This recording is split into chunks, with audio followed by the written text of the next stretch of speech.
Hello, everyone. I am the Whisperer, and I am here to help you today. I know you use this video to fall asleep, so before that, like the video and subscribe to the channel. Also, where are you from and what time are you watching? Now get comfortable and relax as stillness woke me. Not the chill that breathes through the fine cracks of old glass, or the cold that rises from a house's stone heart, but something else. A quiet, deliberate drawing out of warmth. So precise, it felt like a correction. I floated up from the deep well of sleep into that soft confusion of a body that knows it is in the wrong place, a moment before the mind can form the thought. The Alderton estate was a place woven into the tapestry of my family, a ghost for 3 generations. We had not lived within its walls since my great-uncle Horace drew his last quiet breath in 1987. The lawyers, with their somber efficiency, had untangled the threads of inheritance, and 6 months after the funeral, I was the keeper of a 19th century dream of stone and shadow.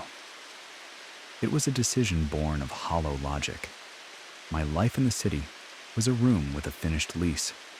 My work as a writer was a thread I could follow anywhere. And the house came with Mrs. Holloway, a whisper in human form, the housekeeper who had tended to its slumber through all the empty years.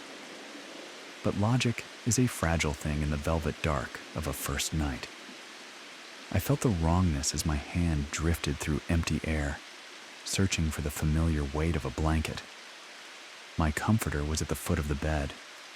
It was not kicked aside or bunched in the tangled language of sleep. It was folded with a stillness, a terrible precision. Each pleat was a perfect triangle, catching the slivers of moonlight that bled through the heavy curtains, forming a fan of fabric, a silent origami.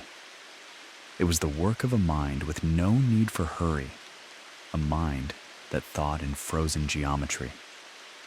I rose from the bed, and my breath was a small, white ghost in the air. The heating, then, it must have surrendered to the night. That would explain the cold, and perhaps some dreaming part of me had sought to escape the heat by shedding the covers. But I had no memory of this intricate artistry, this shadow calligraphy performed with my own blanket. The floorboards sang a long, low note as I stood. The sound lingered, a hum in the vast, dark air of the bedroom. I pulled the comforter back towards me, and the fabric resisted, a memory of its sharp creases held within the threads. It felt faintly damp, as though it had been breathing in the morning mist, though the windows were sealed shut against the night. 2 floors above the sleeping earth, I found perhaps 2 hours of shallow, shivering sleep before a gray light began to dissolve the darkness. Mrs. Holloway was a quiet presence in the kitchen's morning glow. Her silver hair was pinned with the same mathematical neatness I had seen in my blanket.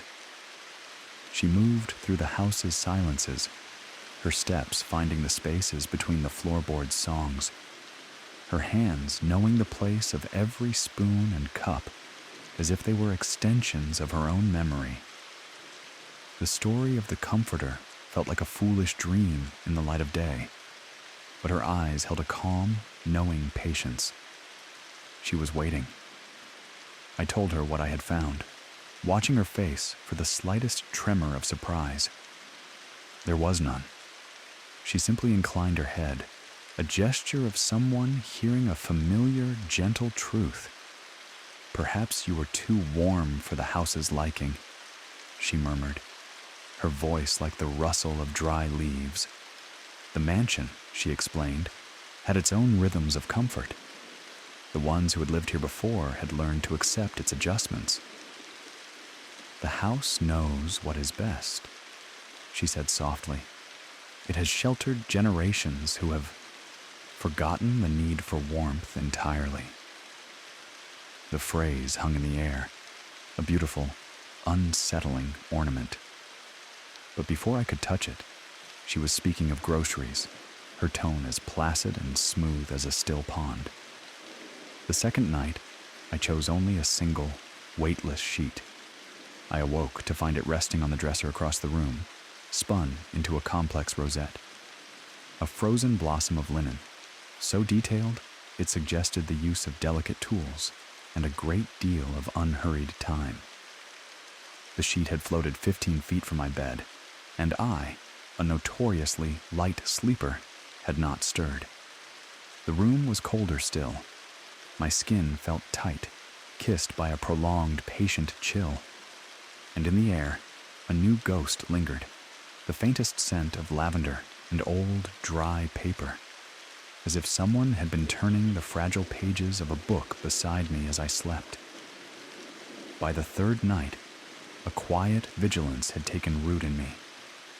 I would use the lightest covering, but I would not truly sleep. I positioned myself to see the door and the window, a small torch cool and heavy in my hand. But sleep is a tide, and it pulled me under. I woke to the cold, smooth touch of the bare pillow on my cheek. The pillowcases were gone. I found them arranged in a slow, perfect spiral on the floor beside my bed. For hours, I had slept without cover, in a room that held the deep, pervasive chill of a cellar. But what truly unwove me was the bedroom door. It was open, just a whisper, just enough for a shadow to glide through. I knew, with a certainty that was cold and hard in my gut, that I had closed it. Mrs. Holloway's calm was a soft, suffocating blanket over my rising fear. She spoke of the house's care, its gentle concern that I might suffer from the heat of my own body. When I spoke of the traveling linens, the spiraling pillowcases, she suggested, so gently, that I might be a more restless sleeper than I knew. The house, she insisted, was merely responding to my own unspoken needs. Her explanations might have been a comfort, if not for the way her gaze drifted past me, focusing on some middle distance, and if not for the other soft dissonances I had begun to notice. Books I had left open were now closed, their bookmarks nestled pages ahead, as if a silent reader continued my story after I slept. Chairs in unused rooms had been turned, their gaze directed towards empty corners or bare walls, away from the light of the windows. Once, I came downstairs to find all the curtains on the first floor adjusted to varying, precise heights, creating a deliberate, unnerving pattern of light and shadow that made the familiar rooms feel like a secret, written in a language I did not understand. The house was breathing. It was a living thing, and its breaths were not the settling of wood or the sighing of pipes. A creak that began in the hall would find its end in the library, as if the very architecture was slowly, dreamily shifting. The heating would whisper on at odd hours, a flow of air through the vents that carried no warmth, only the sound of movement. I began to leave little anchors to reality, a coin turned to a specific angle, a pen balanced on the edge of a desk, a door left open just so. Each morning, they would be altered. The changes were so subtle, they could be dismissed as tricks of memory. But their accumulation was a slow, quiet scream. On the fourth night, I decided I would not sleep. I wrapped myself in a heavy bathrobe, a relic from my old life, and settled into the wing-back chair that faced the bed. The house began its nightly symphony around me. The ticking of pipes, the groan of wood settling deeper into its history, the whisper of wind finding its way through the eaves.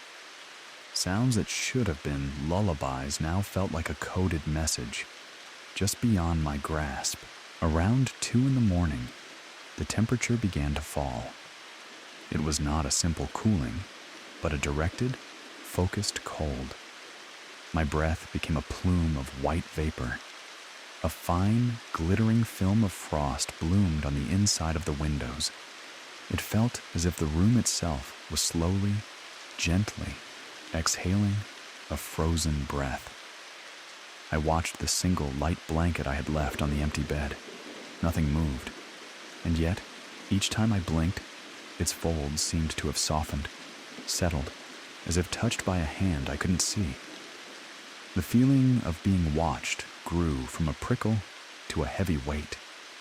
This was not a fleeting sense of presence, but an intense, quiet scrutiny. A scientific curiosity. I became aware of the smallest sounds. A rustle, like the turning of a silk page.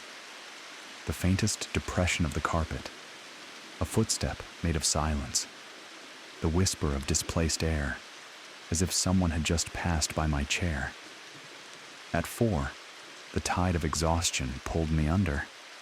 I awoke at dawn to find the blanket gone from the bed. A slow search of the room revealed it on the bathroom vanity. It was no longer a blanket. It was a sculpture, an impossible construction of fabric, twisted and pleated into a 3-dimensional mandala that defied gravity. It cast a web of intricate, beautiful shadows in the pale morning light.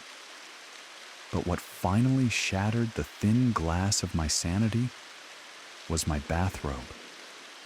It had been taken from my body as I slept in the chair, and it was arranged in a perfect, soft spiral on the floor around my feet. Something had undressed me with infinite, patient care, and I had not woken. An hour later, Mrs. Holloway found me in the kitchen. I was still in yesterday's clothes, my gaze lost in the dark swirl of my coffee. I was a man questioning the very bones of the world. She asked how I had slept, her voice holding the same gentle timbre she might use for someone recovering from a fever.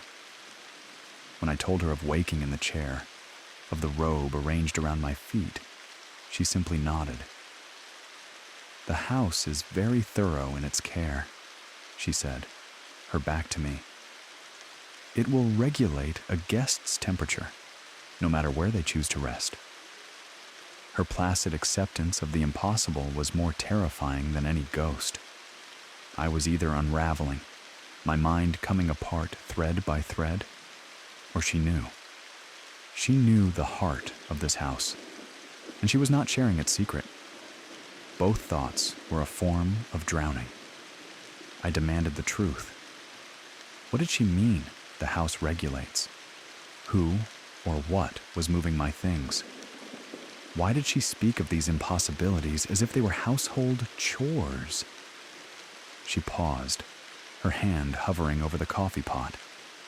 She spoke to the wall, her voice a low, soft murmur.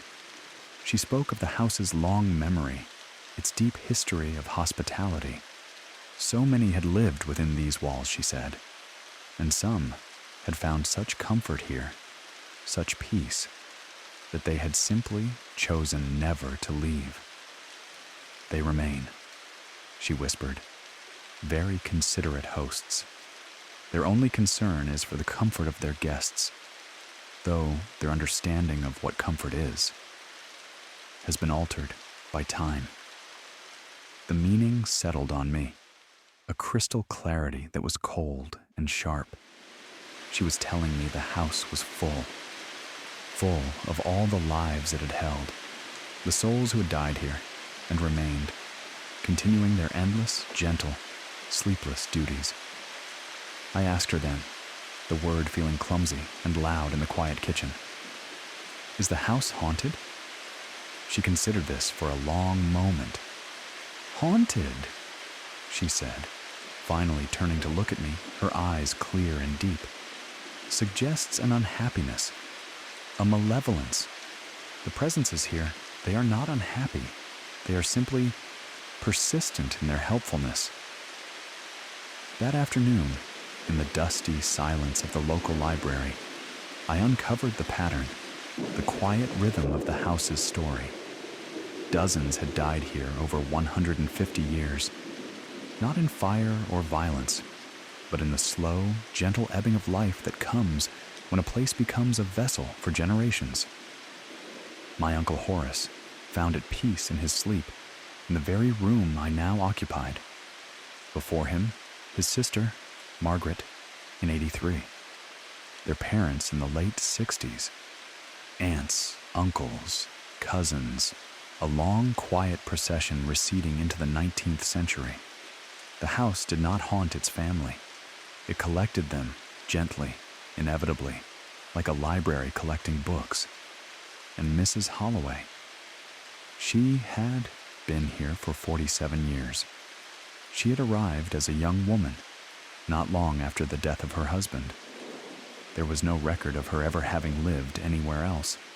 For nearly half a century, this mansion had been her entire world. That night, I made a choice. It felt like the only sane breath in a world of suffocating dreams. I would leave.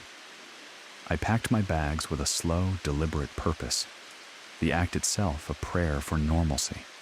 Whatever was happening here, be it a haunting or a madness, distance would be the cure. I would return the house to Mrs. Holloway's gentle, unnerving care, and find a life where blankets stayed put, and then I felt it. As I folded a shirt into my suitcase, my hands moved with a soft, alien certainty. They pleated the fabric into the same sharp, crystalline patterns I had found in my bedding. They knew how.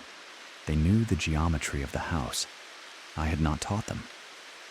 A quiet, profound terror bloomed in my chest. The house was not just around me. It was seeping in. Its rhythms were becoming my own.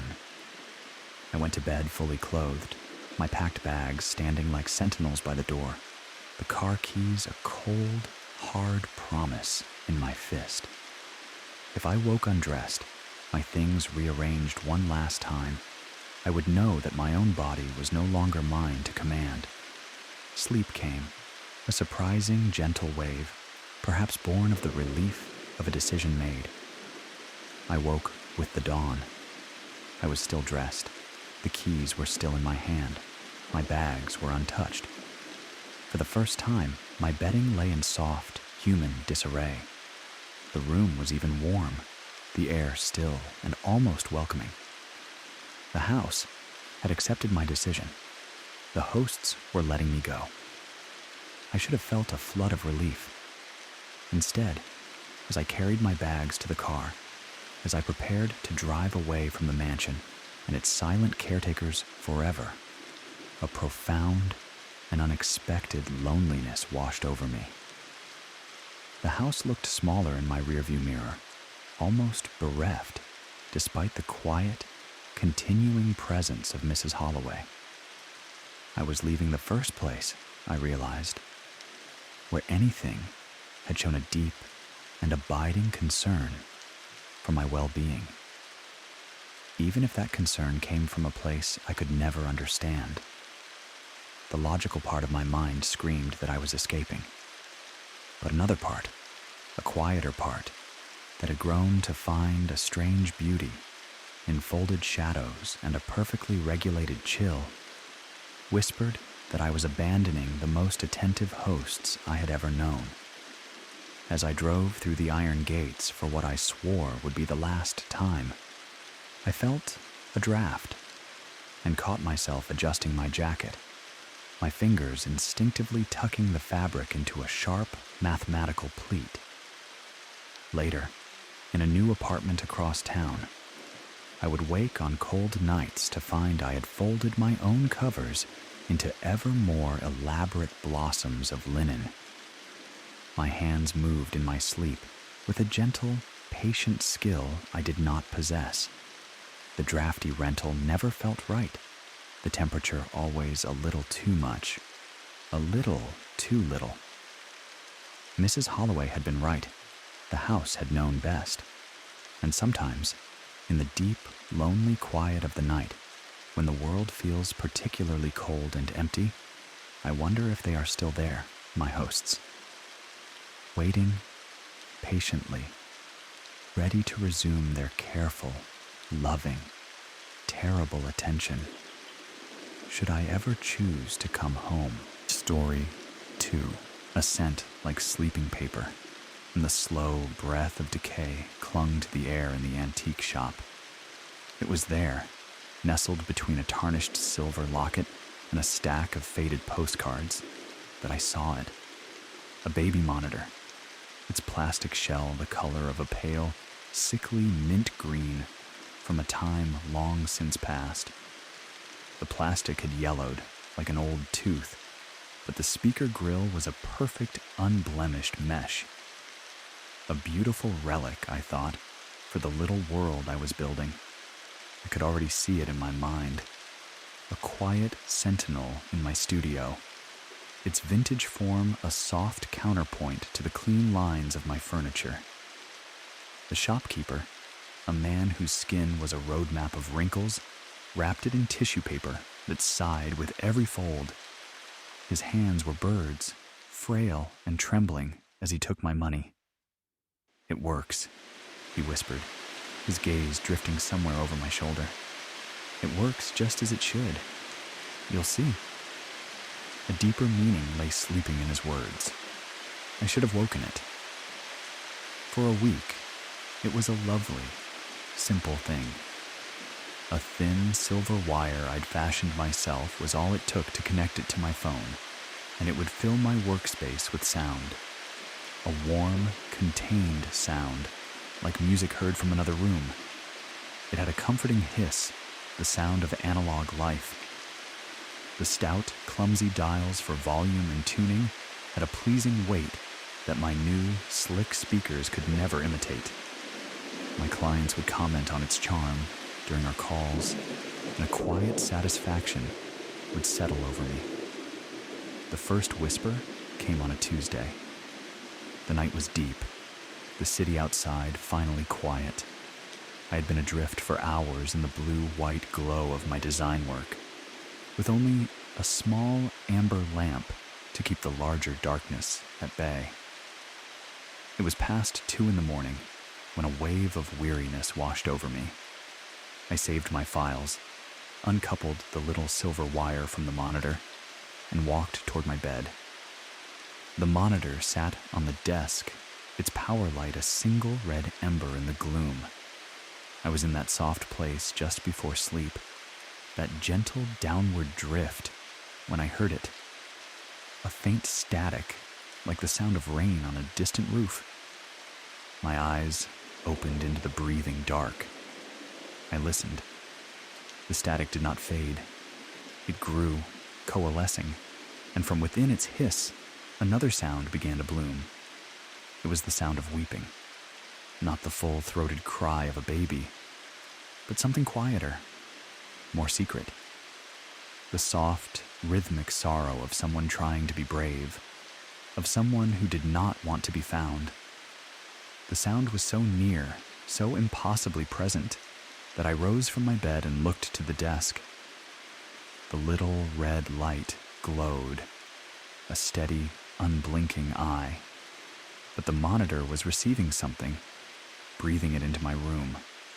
My bare feet made no sound on the cool wood of the floor as I approached it.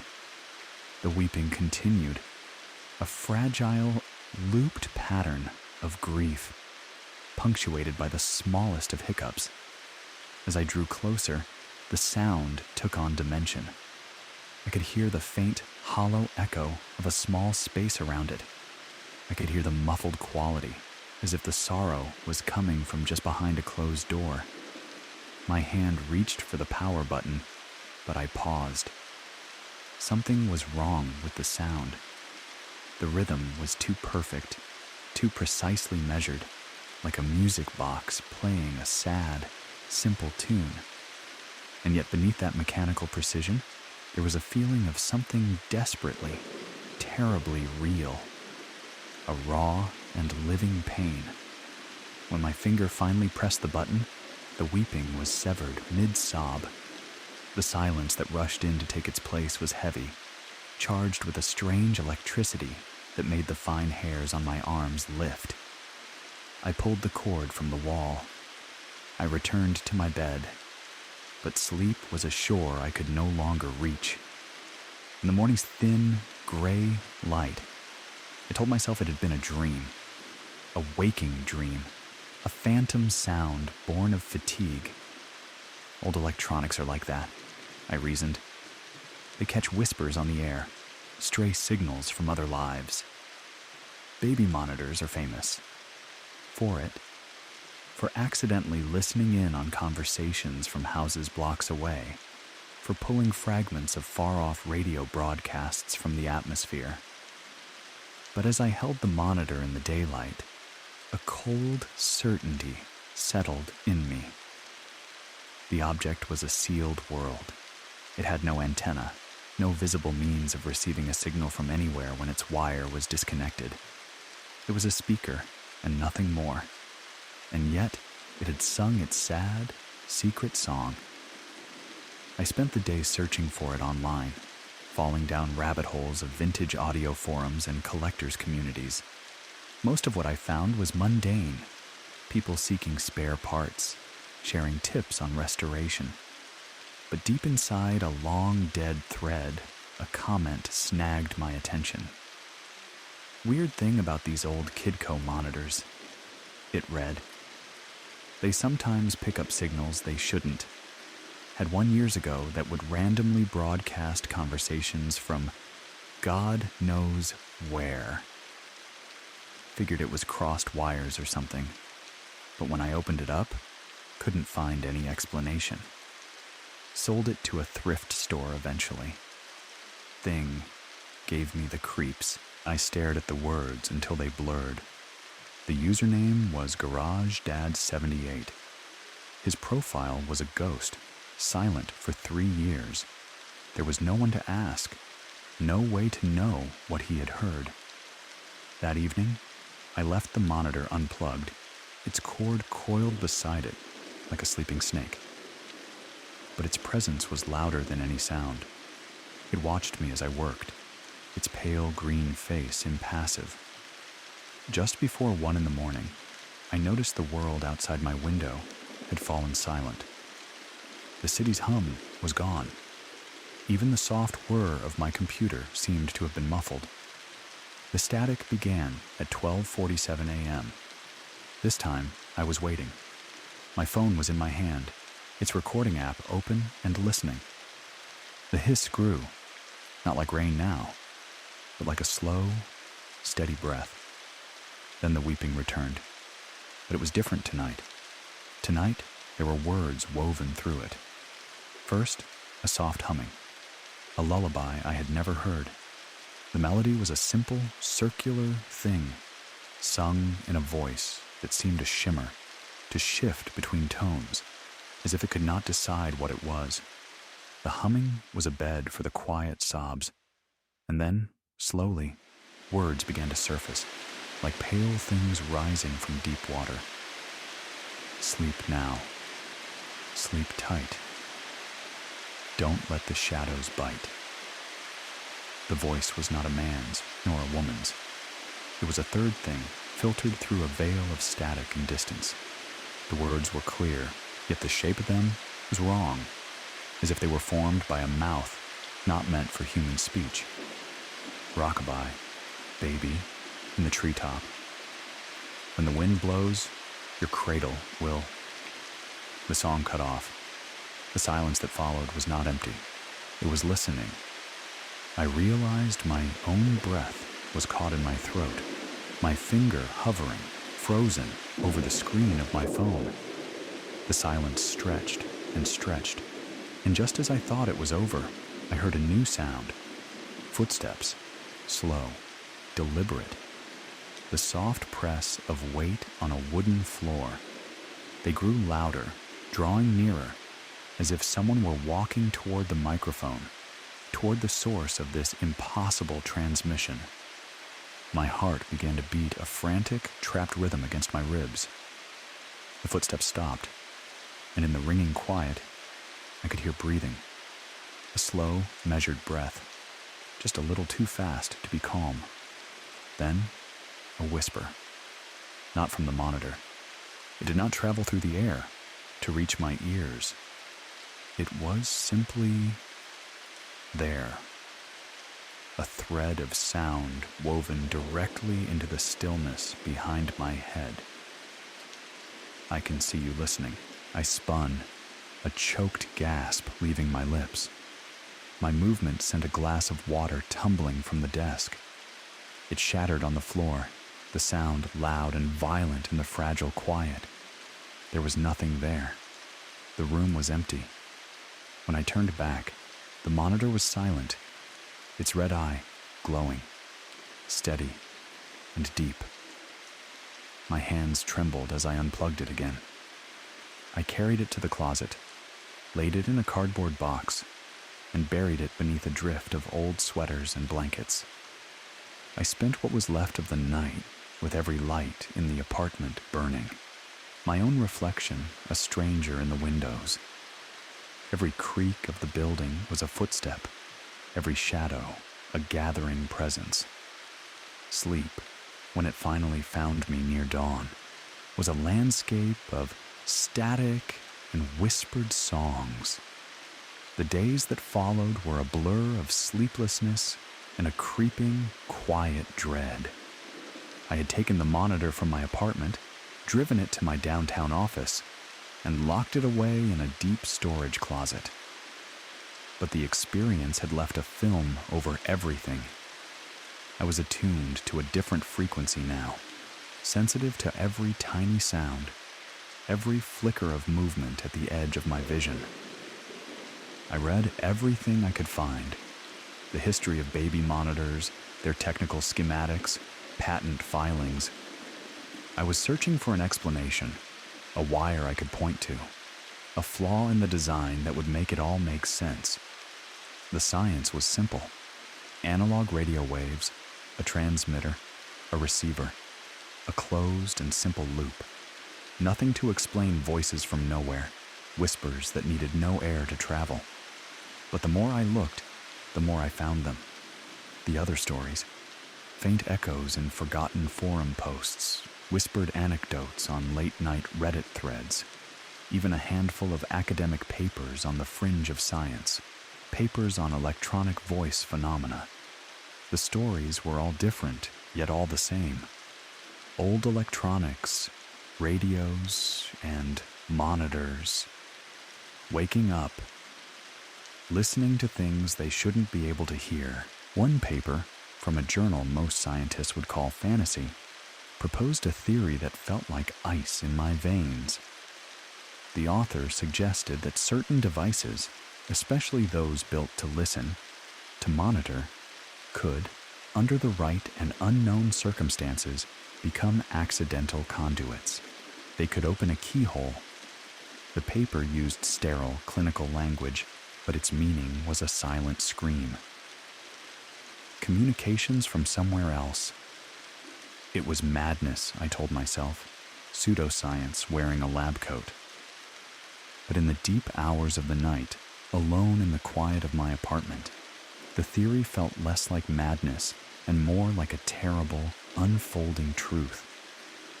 A week after I had buried the monitor in my office closet, I found myself standing outside the glass doors of the building. It was 2 a.m. My key card was a cool, smooth stone in my hand. I was not there by choice. I had been pulled there by a gentle, insistent tide I could not fight. The lobby was a cavern of polished stone and sleeping screens. The security cameras watched me with their flat black eyes as I crossed to the elevators. The building felt wrong at night. Bigger, emptier, a maze of shadows that seemed to drink the light. My office was on the 7th floor. The elevator's hum was the only sound, a low moan in the deep silence. When its doors slid open, I hesitated. The stillness of the hallway was immense. I could feel the weight of the empty floors above me, the deep, dark floors below. but the pull was stronger than the fear. The storage closet was as I had left it, a small, dark room filled with the ghosts of old projects. I lifted the monitor from its cardboard tomb, and my blood went cold. The power cord was plugged into the wall, a thin black serpent stretching from the device to an outlet near the floor. I had not done that. I knew, with a certainty that was absolute, that I had not. The small red light was on, and as I stood there, holding the pale green object in my hands, staring at its unblinking eye, the static breathed again. It was clearer here, stronger, as if the signal had an easier time finding it in this place, at this hour. The familiar hiss filled the small room, and from within it, the voice I now knew so well. But it wasn't singing. It wasn't whispering threats. It was saying my name, over and over. A calm, patient, rhythmic calling. My name, spoken in that wrong, shimmering, inhuman tone. A cold wave of shock washed through me. I had never spoken of this to anyone.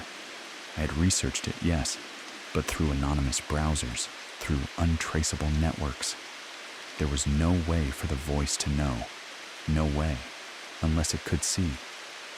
The thought was a physical blow. The monitor slipped from my hands and clattered to the floor. It did not stop. My name continued to pour from it, now braided with a soft sound that might have been laughter. I backed away, my heart a frantic drum against my ribs. And then I saw it, in the dark glass of my office window, a reflection. The city lights beyond painted a faint, ghostly picture of the room around me. And in that picture, standing just behind my own reflected shoulder, was a shape. Tall, impossibly thin, a smudge of deeper darkness against the dark. I spun around. Nothing. The office was empty. But when I looked back at the window, at the reflection, it was still there, watching me with a gaze I could not see. I ran. I left the monitor on the floor, calling my name to the empty room. I fled down the silent hallways, the sound of my own feet a frantic, percussive terror. The elevator felt like an eternity. When its doors finally opened, I slammed my hand against the lobby button again and again, a desperate prayer for it to close.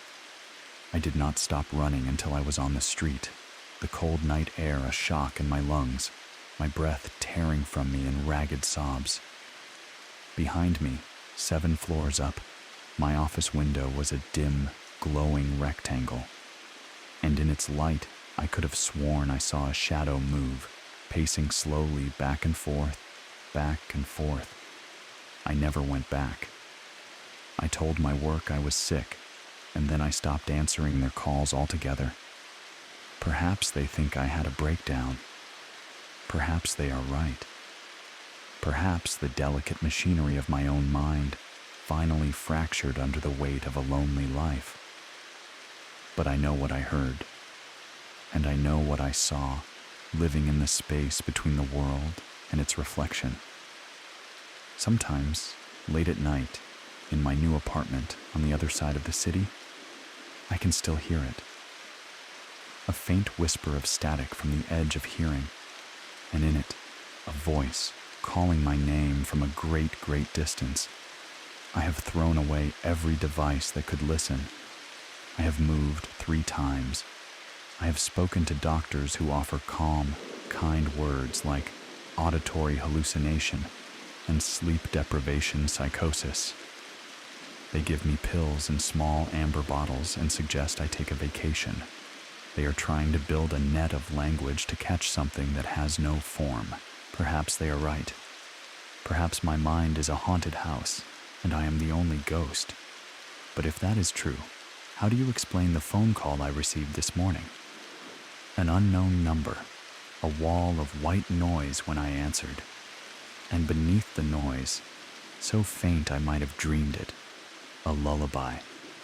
The same broken melody I first heard through the pale green monitor I left in that office, 7 floors up. I hung up the phone. The humming stopped, but the silence that followed felt wrong. It felt expectant, as if something was waiting patiently for me to pick up the receiver again, as if it were growing frustrated with my refusal to listen. I tell myself it isn't real, that voices cannot sleep inside dead wires, that shadows cannot watch you from the other side of the glass. But when the city finally falls quiet and the darkness presses itself against my windows, I find myself listening. I find myself waiting for that familiar hiss. And despite the terror, despite the certainty that I am losing my grip on the world, a small, quiet part of me wants to hear it again. A part of me wants to know what it's trying to tell me. And that, more than the voice, more than the shadow, is what truly terrifies me. Story 3. Perhaps they are right. Perhaps my mind is a haunted house, and I am the only ghost. But if that is true, how do you explain the phone call I received this morning? An unknown number, a wall of white noise when I answered. And beneath the noise, so faint I might have dreamed it, a lullaby. The same broken melody I first heard through the pale green monitor I left in that office, 7 floors up.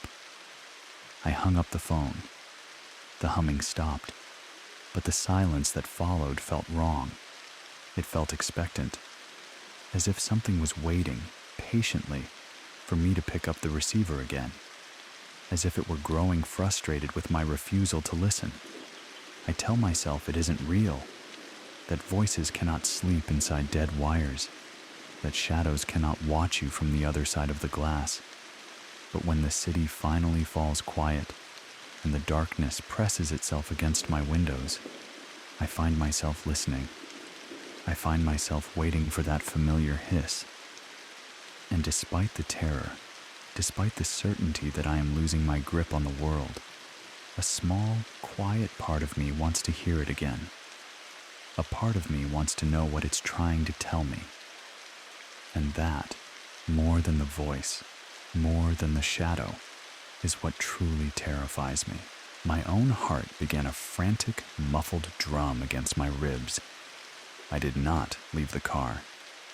I sat with the engine humming, the wipers tracing useless arcs against the glass, pushing away a wetness that was both inside and out. The stone watched me, unmoving. It had all the time in the world. When I finally opened the door, my hands were trembling. Lifting the stone was like repeating a ritual whose meaning I did not understand. That strange, living warmth flowed into my palms, and the voices returned closer now, breathing from the void that surrounded me. So soft, so grateful, so very, very wrong. This time, a few words caught, like burrs on cloth, a gentle chorus. "Thank you, mister." I let the stone fall. It struck the asphalt with a sound, like the clicking of teeth. The voices vanished. The fog itself seemed to gasp and pull away, thinning just enough for me to see the empty road, the silent, sleeping trees. Nothing. Only the tremor in my hands and the frantic bird of my own breath. I nudged the stone to the shoulder with my shoe, unwilling to touch its skin again. The moment it left the pavement, the fog dissolved, melting away as if the sun had risen in the middle of the night. The sky was clear, peppered with cold, distant stars. But my hands would not be still. The rest of the drive to the summit was a waking nightmare. Every shadow was a lurking thing. Every reflection in the mirror was a face I almost recognized.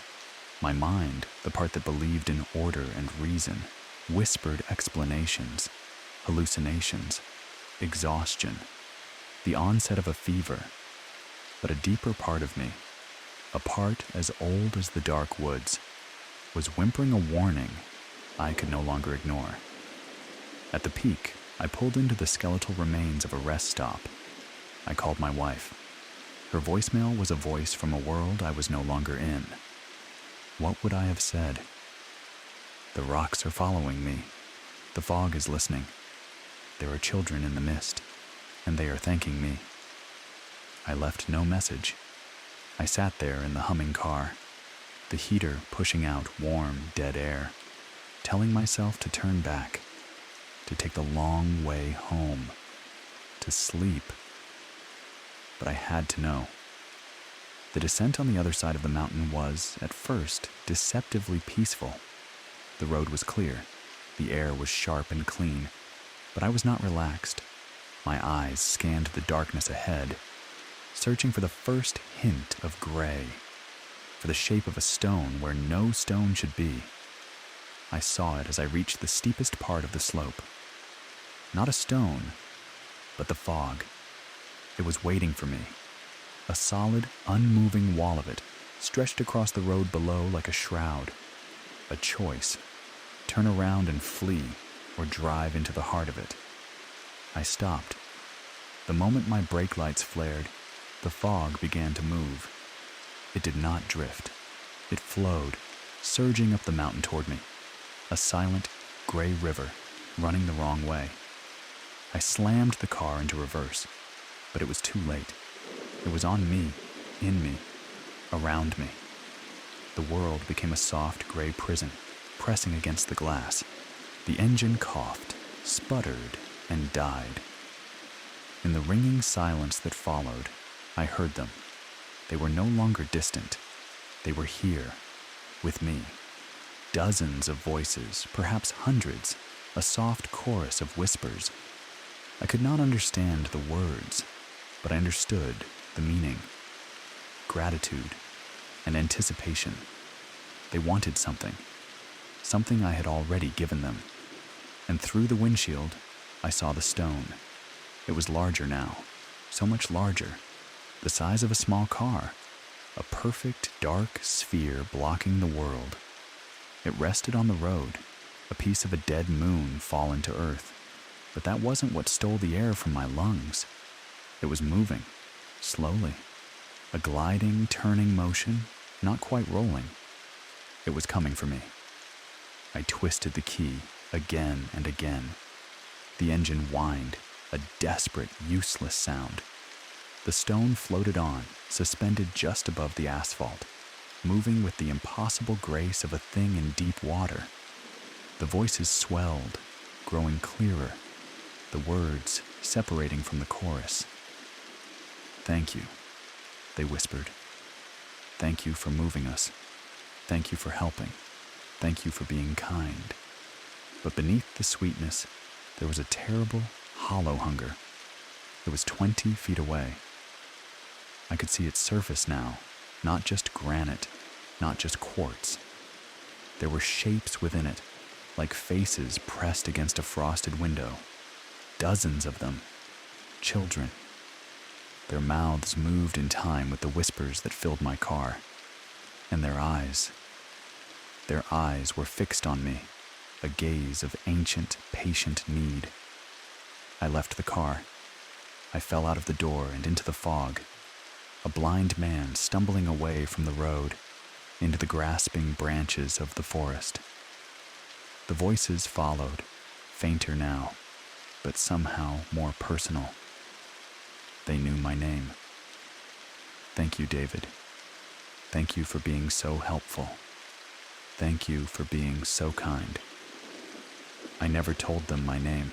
I ran until my lungs were fire, then crawled until I found the base of a great tree and hid myself behind it. The fog was still here, but thinner, allowing the shapes of the forest to emerge like memories. My phone was a useless sliver of light. No signal, just the time, glowing softly. 3:33 a.m. I waited for the dawn. The voices faded with the darkness, and the fog receded with the coming light, leaving the world clean and new. My car was there, just as I had left it. It started on the first try. The road was empty. The asphalt was unmarked, as if nothing had happened. But I knew. I drove home without a sound, the silence in the car a living thing. In town, I did not go home. I went to the library, to the quiet dust of history. I looked for the story of the road, and I found it. Highway 49, built in the 60s, cut through the forgotten memory of a town called Millfield, a town that died in the 50s when the mines beneath it collapsed, swallowing homes and lives. 37 souls were lost.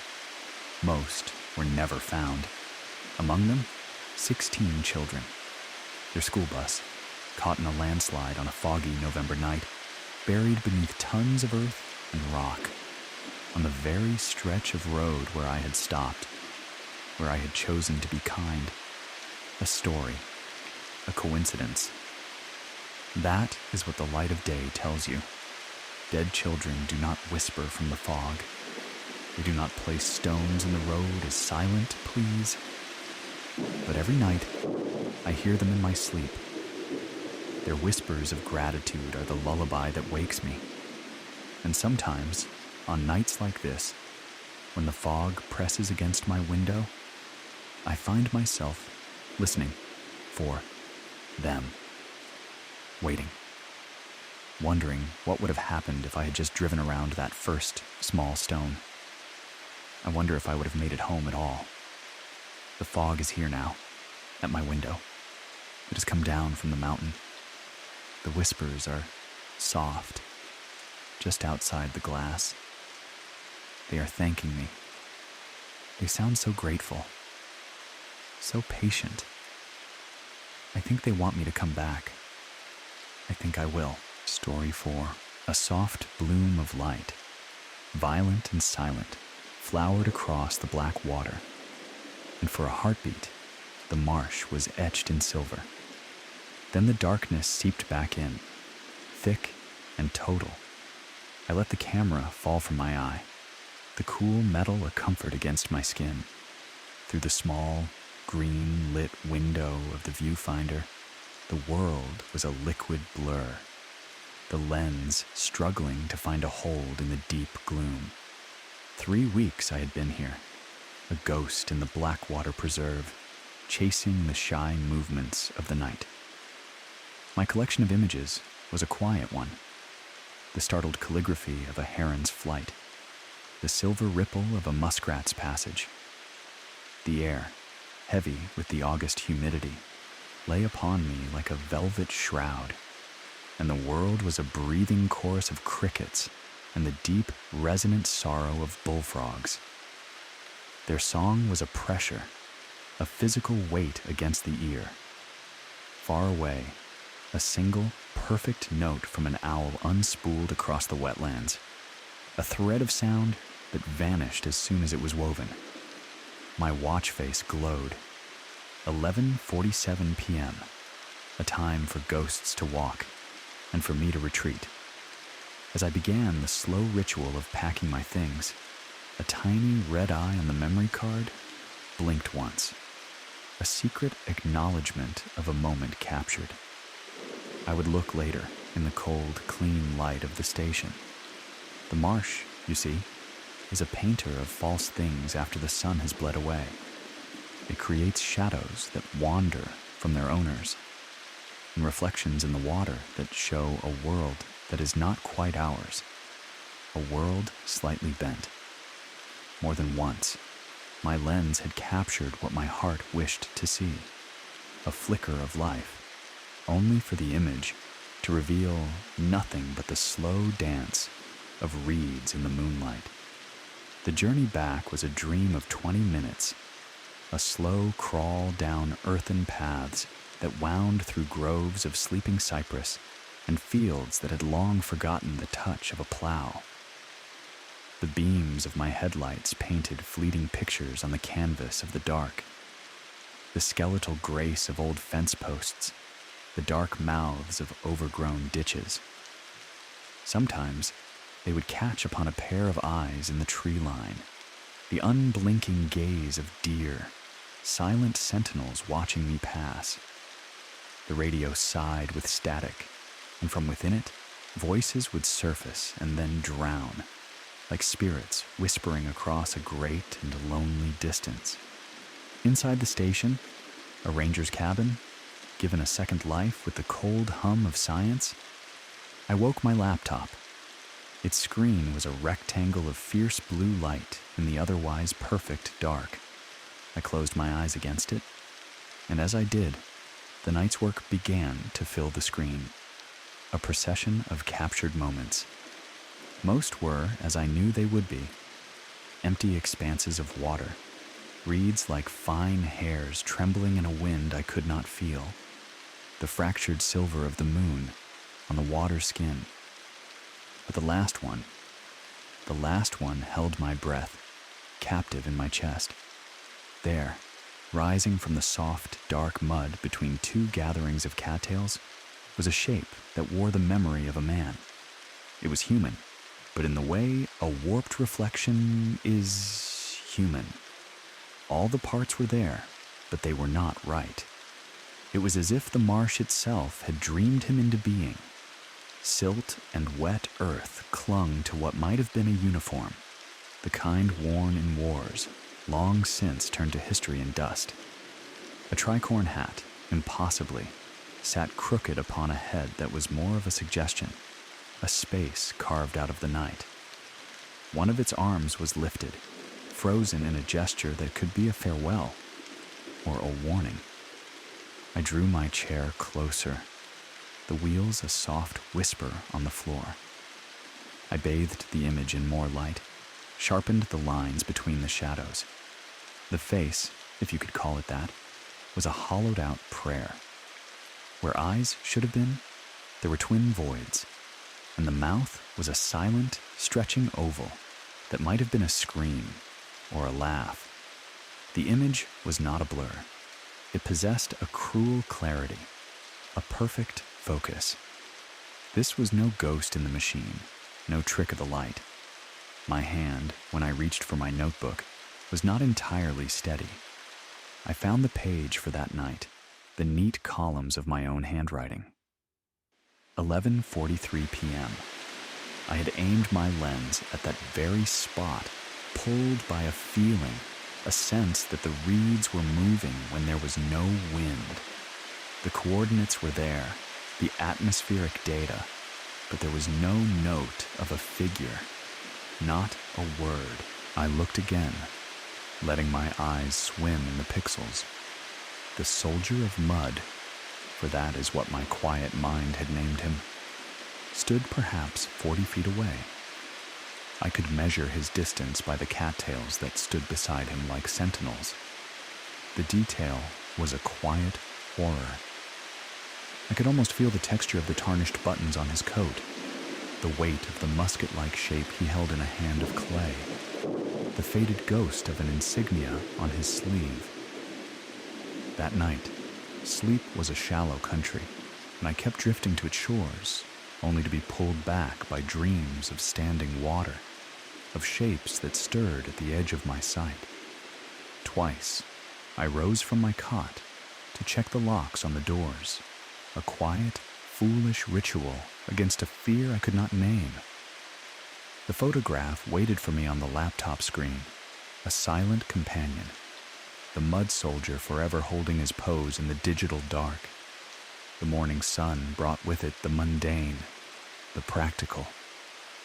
I had to give this discovery a body, a physical form.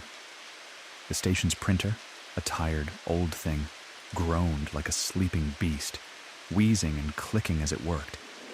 At last, it offered up a sheet of paper, and on it, the soldier. I carried the photograph to the window, letting the clean morning light wash over it. In my hands, it was somehow more real, more terrifying. The mud soldier seemed to possess a chilling weight, a presence that the glowing screen had only hinted at. He belonged there, in the reeds, as if he had been waiting for a century, letting the earth slowly dress him in its patient layers. That afternoon, I walked back to that place. The numbers from my GPS led me to a small, quiet inlet, a curve of muddy bank that looked just like any other. In the indifferent sun, the scene was stripped of all its magic and menace. There was nothing there, I spent 2 hours in a slow, circular search, my boots sinking into the soft ground. I waded into the cool, shallow water, my hands searching the mud for a sign, for anything. There was no footprint, no depression where he might have stood. The earth was soft and untouched, veiled in the same thin film of green that covered everything. A seed of doubt began to sprout in my mind as I drove back. I told myself stories of malfunctioning sensors, of how the damp and the dark can conspire to create phantoms in a digital eye. I told myself I was tired, that the loneliness had finally begun to paint pictures for me. But then I returned, and the print was there on my desk, a perfect, undeniable thing. The mud soldier stared out from the paper. I pinned him to the corkboard next to my maps and charts, and from there, he watched me with his hollow eyes as I tried to work. 3 days passed, a small eternity of quiet unease. I decided to make another copy, a second witness for my archives. The printer began its slow, mechanical prayer, pulling the same digital file from the laptop's memory. As the paper slid out, still warm, the ink still breathing its chemical scent, the room seemed to tilt. A wave of dizziness washed over me, and I held the desk to steady myself. He had moved. It was a change as small and as vast as a single grain of sand shifting on a dune. But it was there. In the first photograph, he stood between the 2 clusters of cattails. In this new one, he had taken a soft, inexorable step forward. 2 feet, perhaps 3. The world of the photograph had shrunk around him, and the details of his earthen uniform were larger, clearer. The hand that was raised seemed to reach now, not to salute, but to beckon. I laid them out, side by side, the 2 prints. My heart was a frantic bird in my chest. I measured the spaces, the distances between the reeds, the horizon. It was not a trick. It was real. A quiet heresy against the laws of physics and light, documented in ink. Whatever soul I had disturbed in the marsh that night was now walking, one print at a time. My mind, the rational part of me, offered up its own ghosts. Errors in the machine, a corruption in the file, a glitch in the software. But I had spent a lifetime with cameras. I knew their secret hearts, their limitations. This was not the machine. That evening, I turned my back on the marsh. I went to the uplands, to the world of birds and dry ground. But I could feel the photographs on the board behind me, their patient, silent gaze. I would glance at them, and they would be still, just as they were. But when I wasn't looking, I felt it. A subtle shift, a slow, impossible creep. Sleep became a distant country I could no longer visit. I would lie in the narrow bed, listening to the station breathe around me. The hum of the cold box, the soft, relentless tick of the clock, the sigh of the wind in the cypress trees. And sometimes, other sounds would drift in. The wet, soft sound of a footstep in deep mud, the rustle of damp cloth, a slow, rhythmic tapping, like a distant drum. But whenever I rose and went to the window, there was only the black, breathing night and the chorus of the insects.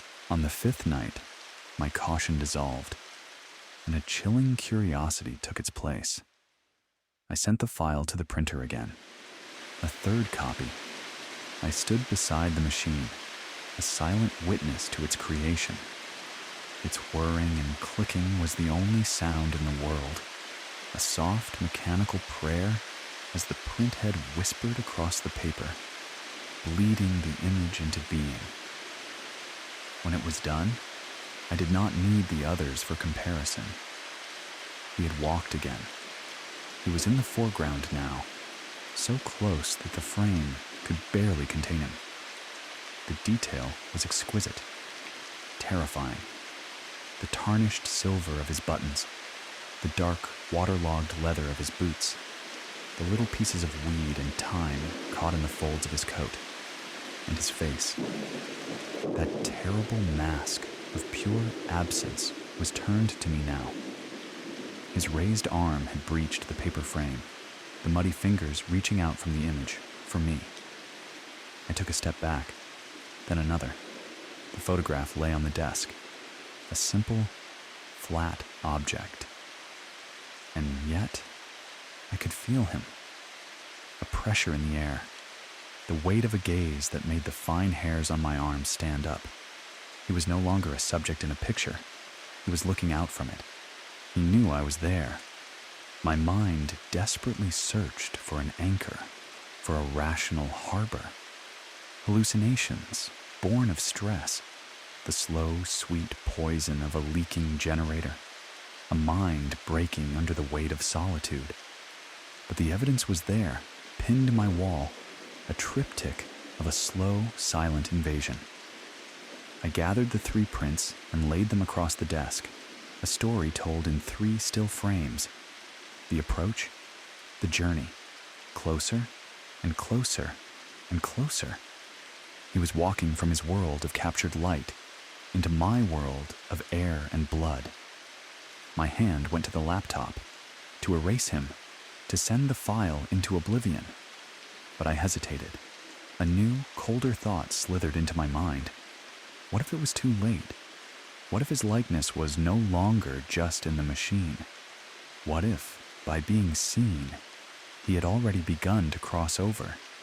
The walls of the little station seemed to shrink, to lean in. The familiar night sounds from the marsh now sounded like a threat. A slow, patient advance through the water and the reeds, coming for me. I could feel it, a change in the room's pressure, a disturbance in the very air that made my teeth ache. I printed a 4th copy. My hand was shaking as I pressed the button. The printer hummed its tune, and the paper slid out. It was empty. The soldier was gone. There were only the cattails and the cold moonlight on the black water. Where he had stood, there was only a faint hollow in the mud, and a few dark shapes that might have been buttons, gleaming softly in the memory of the flash. His absence was a scream. It meant he was free of the frame. He was no longer a prisoner of the image. Behind me, I heard a sound, a steady, rhythmic drip of water onto the wooden floor. Drip, drip, drip. The ceiling was perfectly dry. It was the sound of the marsh itself, seeping through the floorboards. It was the sound of footsteps that had walked through miles of water to reach me. I turned, a slow, unwilling pivot, praying to a God I had long forgotten that I was only tired, that I was only dreaming. He stood in the doorway. He was a silhouette cut from the fabric of midnight. Water pooled at his feet, streaming in dark rivulets from the rotting cloth of his uniform. His face was a void that drank the light, and from the center of that void, his hollow gaze fixed upon me, a gaze that held the weight of ages. His arm, the one that had been raised, completed its long journey, lifting into a final, eternal salute. Up close, I saw that his face was not mud. It was nothing. A hole in the world in the shape of a face. He did not speak with a voice. The knowledge came to me like a slow, cold sedimentation in the still water of my mind.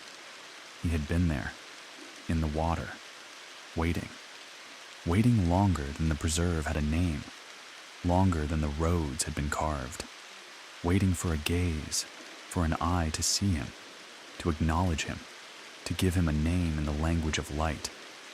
And now I had documented him.